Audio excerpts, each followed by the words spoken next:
Welcome to 2022. Gosh, was that worth it?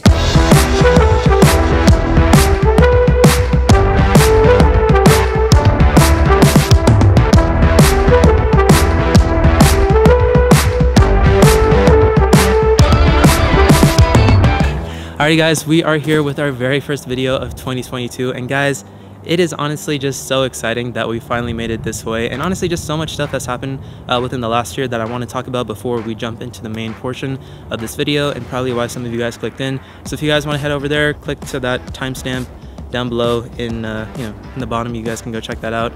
But obviously, first up, I just kind of want to talk about last year, 2021, some of the accomplishments that we've done. First off, we passed 100 videos on my YouTube channel. I think this is actually the 102nd video on my YouTube channel, so that is honestly a major milestone. It's obviously a big one. It's turning 20, so I'm excited for that. Kind of a little bit nervous, but we'll see where it takes us.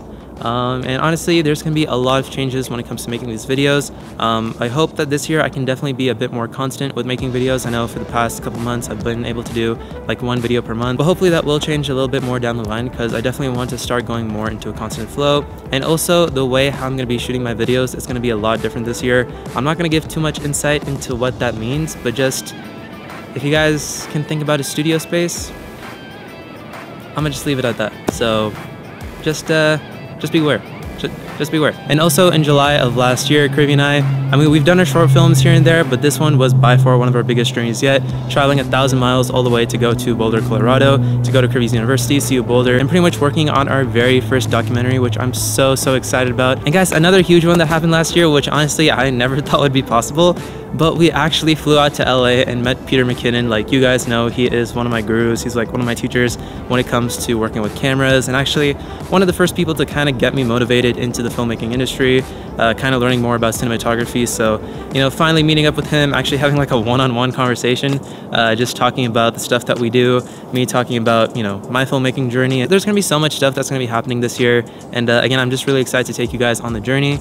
And yeah, let's just get into what this video is about. So last year, a lot of my friends have been very excited and very inspired themselves, seeing what I do as a filmmaker, kind of going down more towards that cinematography route and also more into the documentary space. So pretty much in today's video, I want to talk about what is one of the best budget cameras to go for in 2022, especially if you are a content creator who kind of wants to go more into the filmmaking space and wants to get more of a cinematic image out of their camera. So for those who remember from my last video, which is about the Canon R5 one-year review, which is the camera that we're recording on right now, again, by far the best camera I've ever owned. You guys know at the end of the video, I was talking about a new camera that I picked up, which is right here in my hand. We have the Lumix S5. So this camera right here, I think is probably one of the most underrated cameras from last year that, again, it's not necessarily like a super budget, like under $1,000, but also it's not like a crazy expensive camera that's like over $3,000 like the R5 or the A7S III. But it's really just right there in the middle for a lot of people that kind of just want to get their hands on a high quality camera that has good specs for going into filmmaking, into documentaries, whatever it is. But again, they don't want to spend a whole lot of money and, you know, spending it on a camera like the Canon R5. But even with this camera, it is still about $2,000, which for a lot of people might not just be budget enough. So there was one more device that I was able to pick up last year for a pretty good price, and it's right here. We have the iPhone 13 Pro Max. Now, a lot of people know that the iPhone cameras are pretty good, but I do feel like the iPhone 13 Pro cameras are honestly one of the best when it comes to video, except for the new Sony Xperia Pro I that just came out. Sorry, iPhone, I think that video specs is better on that camera. But to be fair, that smartphone is like $1,800. So, I mean, if you guys are really willing to spend $1,800 on a smartphone, I don't really think it's worth it. But I feel like besides the Sony Xperia Pro I personally think that the iPhone 13 Pro Max and just a lot of iPhones since the 11 Pro are honestly some of the best cameras when it comes to video primarily, but also when it comes to photos as well. So it really got me thinking, let's put them to the test between the Lumix S5 and the iPhone 13 Pro and see what is a better option for people that want to get into filmmaking that are on a budget. So let's get into some test footage between the S5 and the 13 Pro Max.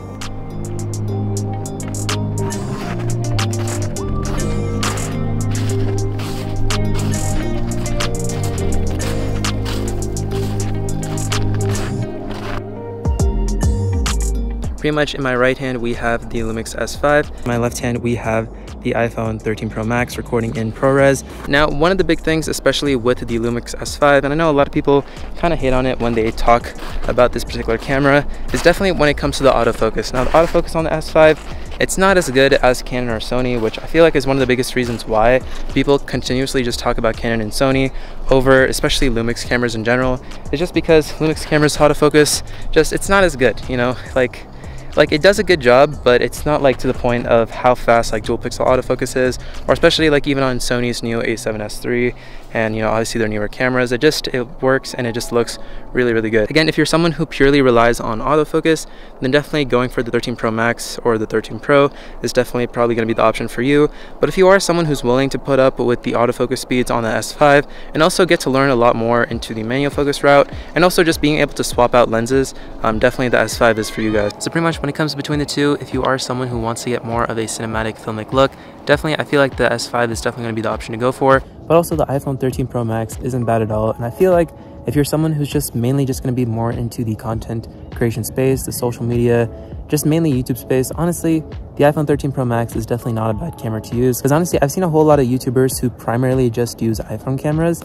And honestly, like, again, when it comes to growing your platform on YouTube, it's really the content that comes first before the gear that you actually use. Obviously, the more you grow on the platform, you know, the more you can invest into gear like the S5 and start recording with that if you want to go more into a nice like full frame mirrorless you know, actual camera look. And I feel like for me primarily, I think the iPhone 13 Pro is actually going to be a really good camera to use while I'm in spaces like an airport or in places where they just don't allow you to bring in like a camera like an S5 or the Canon R5.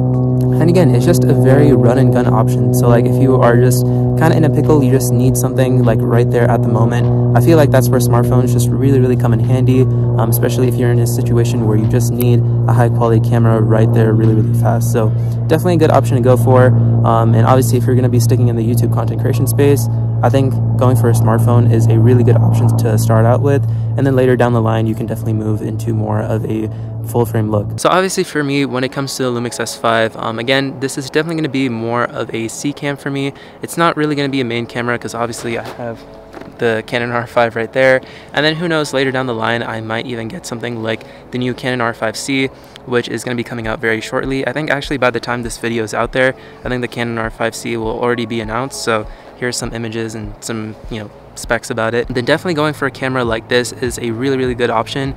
And one thing about the S5 that I really do like is that this camera actually has shutter angle, which is actually a feature that is primarily on cinema cameras. Like not even the R5 has shutter angle. So pretty much you can set it to something like 180 degrees, so you can follow the 180 degree roll angle, so that way your shutter speed can always be twice your frame rate. So if you're shooting at 24 frames per second like what I'm doing right now, then obviously your shutter speed is already set at 148, but you don't even need to set that because it's already at 180 degrees. But anyways guys, I'm going to be packing it in for this video. So obviously first video of 2022, we're definitely going to be starting off this new year right. And honestly, I'm a little bit glad that I didn't make an end of the year film last year, because I feel like this month in January I haven't felt as burnt out as I have within the past 2 years, because whenever it came to those end of the year short films, I always like save it for the last 2 weeks in December and then just rush the edit within 3 days, just burning myself out. And then within January and February I just get completely burnt out. But I feel like especially now in January, I feel like I'm not as burnt out. I have like a lot of creative ideas where I can go into, especially with the upcoming months. And again, there is going to be a lot more videos coming out this year. Alright guys, I'm gonna wrap it up on this video, so make sure you guys like, comment, and subscribe, and I will be catching you guys on the next video. Peace. No. Alright, we're recording. Just get it all synced up. Hoping that's okay. Oh gosh. Guys, the ice is deep in here. If you guys can hear me, I hope this audio thing is working. But I wonder that's as far as I can run. Hold up. I have an idea. Let's just keep going. Gosh, you guys still see me? Oh gosh. Damn, I actually realized that the camera's actually kind of far low-key. All right, let's start from this hill, and then we'll work our way up. I hope nothing goes wrong with this. I've seen Maddie Apoya do this. Maddie, this is for you. I just realized that. I can't even see the camera. Oh, it's right there. Okay, let's see. How do I want to do this?